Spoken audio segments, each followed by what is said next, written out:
Red Bud. What a good race. Let's get into some 450 talk, man. Wow. I loved it. We got to start with the winner, Dylan Ferrandis. Holy shit. I don't know what else to say. This dude is making Eli Tomac and Ken Roczen look like, well, a Dylan Ferrandis. Like, it's flipped. Like, he is controlling the pace. He's coming at them at the end of the races. They're worried about him. And I've never seen this before. What did you see out there, Coach? Yeah, I mean, I hate to use this analogy, but I'm going to continue for all of our listeners that have been with us.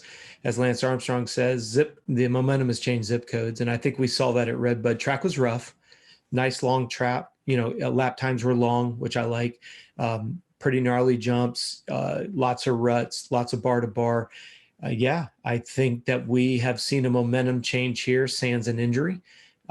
I think you've got David Villeman in your corner. As the old saying goes, he knows how to manage the series, not just win the race, but to manage the series. I think he's laid notice. We've talked about it in the last show. I have to tip it again. Star Yamaha, good job, guys. You have completely changed the narrative of this Outdoor National Series, both 250 and 450. Unbelievable. Dude, have you ever had a chance to talk to Villeman? I have not. No. Dude, he's so funny. I forget where I was at one of the Supercrosses, and I was asking him about Dylan. He's like, "You don't understand. He didn't do that." And I'm like, "Huh?" Yeah. I'm like, "Wait, is he being?" But I'm like, I can't remember. And I go, "What?" And he says it, repeats it like louder to me. I'm like, "Oh, I got you." And he won that wasn't sarcasm. And he won the race, didn't he? Yeah. I think you had talked to him and he was pissed because he did. Yeah, he didn't do something in particular. Yeah, I can't remember, but I was like, oh, wow, that was so funny. I'm like, dude, that guy's awesome. I like Villeman. I liked him as a rider too. I was always a big fan. I remember I was at the race in Phoenix when he caught and passed McGrath and just let the air out of the stadium. Yeah. That was awesome. I had some buddies who were big McGrath fans and they were like, the French guy won. They were so mad, but I was like, his style and just reeled him in. But good stuff. No, but having him in his corner is a big advantage. And then Ken Roczen. So I owe a kind of almost, I wouldn't say an apology, but I had it wrong in a couple episodes ago when I said that he was mailing it in. I felt like he was a guy who would surrender or just back down and settle for positions. I'm wrong. What I saw though was quite alarming. And I text you during the race. I'm like, I've never seen Ken Roczen has had issues. He's had fading issues, tip over issues, bike issues, but he's always had this raw speed talent to cover the field. He was a second and a half slower than Dylan Ferrandis in the first moto, best lap time to best lap time. I don't think I've ever seen that before. That's alarming to me. And that's right now I'm going, oh shit. Okay. Take away the health and everything. I'm just not as fast as this guy. Straight up. I mean, how do you even begin to argue that? It's not like Roczen looks like he's suffering with bike setup. He's riding smooth. He's riding fast. He's riding aggressive. Ferrandis just has that little bit of notch on him. And it reminds me a lot of what we saw with Webb with Roczen. I feel like Ferrandis is kind of locked that same position, whether it be headspace, positioning, physical, all the above. We're seeing that we see Ferrandis has Roxon's number. Now, does that mean it's a dig on Roczen? No. I think, we all know Roxon's extremely smart. He could come out with something tomorrow and will we be surprised if he won? Absolutely not. But it does seem like the Ferrandis is the equivalent of the Webb indoors where he knows where to push, he knows where to settle. He knows where to push, knows where to settle. When he attacks, it's convincing. And then he bridges a gap and he's able to manage it. See, I actually don't see it that way. Like that's what Webb had to do to beat him. Webb never had that raw speed on him. Dylan is the first guy that I've ever seen who's had raw speed on Ken Roczen. Like he can go anytime, anywhere and just go. He doesn't have to calculate it, push him and break him mentally. He just goes and just does it. And it forced Roczen in that second moto. Clearly he knew he wasn't going as fast and he just pinned it. And he was making those mistakes, those uncharacteristic mistakes where he ate it. And that was a bad crash. And I'm glad he got up. I mean, that was high speed where he went. Yeah, it was high-sided. So that just gives you an idea going around a turn. These guys, what do you think he's doing? Like 35, 40 miles an hour around that turn? I never figured out what turn was that? That wasn't after Larocco's leap into that right after Larocco's leap. Was it? Well, that's really fast then, because if they cleared that uphill triple, you got to remember they're hitting that thing in fourth gear, fifth gear tapped. And if they land that backside, the amount of momentum into that left-hander, I don't know if anybody's got it on video, but I'd love to see.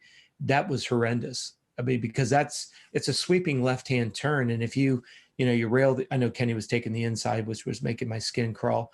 But if you go that outside and you get that momentum and you land that backside smoothly, again, I'd like to see if he's shifting in the air. I don't know if they're shifting another gear up and landing to kind of soften the rear end and carry that momentum through that next sweeper. But all you know is from that camera image to see him just completely off the bike already and just tumbling as you go. I would say, and again, I'm not an expert, I'd say 50 plus miles an hour, because if you've ever seen that Larocco's Leap, you got to hit it balls all. And then when you land it cleanly, it's not like you're really shaving a lot. If you're going to hit that single on the inside, but his line was kind of sweeping on the outside if they jumped it. So yeah, I'd say 50 plus miles an hour. And my goodness, how thankful were we all that he jumped up and ran back to his bike. Oh my gosh, to see him go out this early would suck.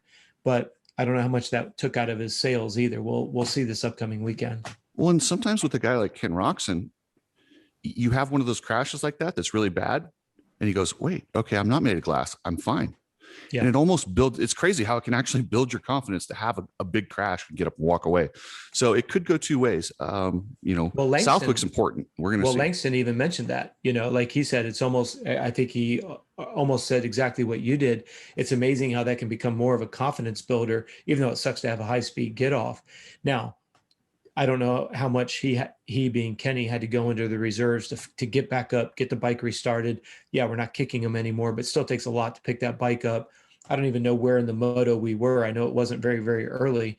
So, the idea to pick that bike up, regroup, we'll see this next weekend if it took any of his energy out of those long-term tanks. I don't think so. He looked pretty good. I mean, Marv caught right up to him with the twisted bike. He still rode away from Marv. I mean, Marv was there, but yeah. I mean, keep in mind, Marv was winning races a year or two ago. No, it's no disrespect on Marv. It's just that, Ferrandis and Roczen are out front like that. And, it'll be interesting to see. We've talked about this 2 shows ago. This upcoming weekend will be a very, very good litmus test. Round 3 of a 4-race series. We'll see if he continues to push that up.